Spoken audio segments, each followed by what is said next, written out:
ପିଲାମାନେ, ମୁଁ ଆଜି ସତ୍ୟ ଘଟଣା ଉପରେ ଆଧାରିତ ଏକ ଗପ କହିବି। ଏହି ଗପଟିକୁ ମନ ଧ୍ୟାନ ଦେଇ ଶୁଣ। ଅନେକ ଦିନ ତଳର କଥା। ଗୋଟିଏ ଲୋକ ଗୋଟିଏ ଗାଁରେ ବାସ କରୁଥିଲେ। ସେ ଗଣିତ ଉପରେ ବହୁତ ଗବେଷଣା କରୁଥିଲେ। ସେ ଗବେଷଣା କରି କରି ନୂତନ ତଥ୍ୟମାନ ଆବିଷ୍କାର କରିପାରୁଥିଲେ ଏବଂ ସେଗୁଡ଼ିକୁ ନିଜ ଟିପା ଖାତାରେ ଟିପି ରଖୁଥିଲେ। ସେତେବେଳେ ତ ଏତେ ସ୍କୁଲ ଓ କଲେଜ ନଥିଲା।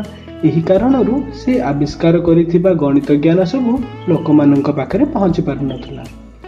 ସେ ସିନା ଶିଖାଇବାକୁ ଚାହୁଁଥିଲେ, ହେଲେ ଶିଖିଲା ବାଲା ତ ନଥିଲେ।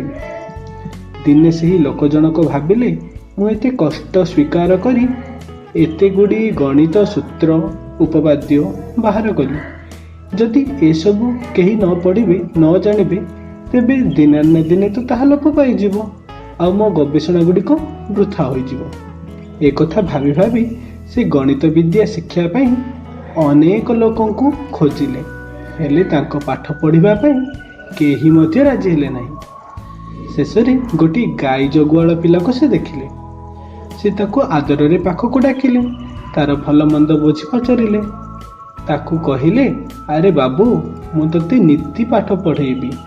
ମୁଁ ଯାହା ପଢ଼େଇବି ତୁ ଖାଲି ଶୁଣିବୁ, ଆଉ ତା ବଦଳରେ ମୁଁ ତୋତେ ତୋ ପାଉଣା ବି ଦେବି। ଲୋକଟି କଥାରେ ଗାଈ ଜଗୁଆଳ ପିଲାଟି ହଁ କଲା। ସେହିଦିନ ଠାରୁ ଗାଈଆଳ ପିଲାଟି ପ୍ରତିଦିନ ଲୋକଟି ପାଖକୁ ଆସିଲା। ତାଙ୍କ ପାଖରୁ ପାଠ ଶୁଣେ ଏବଂ ପାଉଣା ନେଇ ଘରକୁ ଫେରିଯାଏ।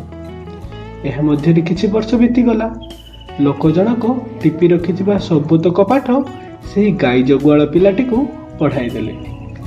ସେ ପଢ଼ାଇ ସାରିଲା ପରେ ସେ ପିଲାଟିକୁ କହିଲେ, ବାବୁରେ, ମୋ ପଢ଼ାଇବା କାମ ତ ସରିଗଲା, ତୋ କାମ ବି ସରିଲା, ଏଣିକି ତୁ ଆଉ ଆସିବୁ ନାହିଁ। ପିଲାଟି ଗୁରୁଙ୍କ ଠାରୁ ଏମିତି କଥା ଶୁଣିଲା ଏବଂ ତା ମନ ଦୁଃଖରେ ଭାଙ୍ଗି ପଡ଼ିଲା। ସେ ନେହୁରା ହୋଇ କହିଲା, ଗୁରୁଜୀ, ଆପଣ ମୋତେ ମନା କରନ୍ତୁ ନାହିଁ। ମୋ ପାଉଣା ମୋତେ ନ ଦିଅନ୍ତୁ ପଛକ, ମୁଁ ଆପଣଙ୍କ ଠାରୁ ଆଉ ପାଠ ପଢ଼ିବି। ପିଲାଟିର ପଢ଼ିବା ଆଗ୍ରହ ଦେଖି ଗୁରୁ ତାକୁ ମନା କରିପାରିଲେ ନାହିଁ। ଗୁରୁ ମନେ ମନେ ଭାବିଲେ, ଏ ହେଉଛି ଅସଲ ଶିକ୍ଷା। ଏହି ପିଲାଟିର ପଢ଼ିବା ନିଶା ଅଛି, ତେଣୁ ସେ ତାକୁ ପଢ଼ିବାକୁ ଅନୁମତି ଦେଇଦେଲେ। ପୂର୍ବ ପରି ପିଲାଟି ଆସି ଗୁରୁଙ୍କ ପାଖେ ବସି ପଢ଼ିବାକୁ ଲାଗିଲା। ଗୁରୁ ପିଲାଟିର ପାଠ ପଢ଼ାର ଏକାଗ୍ରତା ଦେଖି ଆଶ୍ଚର୍ଯ୍ୟ ହୋଇଗଲେ। ପିଲାଟି ଶେଷରେ ଜଣେ ନାମକରା ଗଣିତଜ୍ଞ ରୂପେ ଖ୍ୟାତି ଲାଭ କଲା। ସେ ଗୁରୁଙ୍କ ଠାରୁ ଯାହା ଶିଖିଥିଲା, ସେହି ଶିକ୍ଷାକୁ ପାଥେୟ କରି ଗଣିତରେ ଆହୁରି ନୂତନ ନୂତନ ତଥ୍ୟ ସବୁ ଆବିଷ୍କାର କଲା।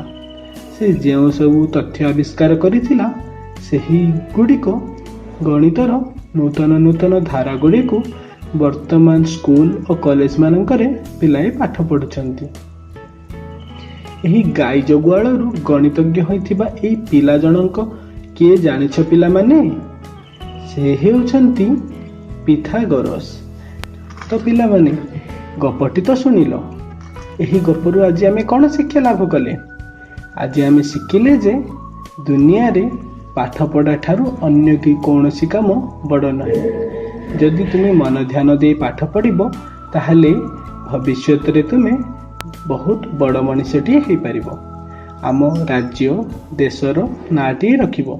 ତ ପିଲାମାନେ, ଚାଲ ଆଜିଠାରୁ ଆମେ ଶପଥ ନେବା, ମନ ଧ୍ୟାନ ଦେଇ ପାଠ ପଢ଼ିବା ଏବଂ ବଡ଼ ହୋଇ ଆମ ପରିବାର, ଆମ ରାଜ୍ୟ ଏବଂ ଆମ ଦେଶର ନାମକୁ ଗୌରବ କରିବା।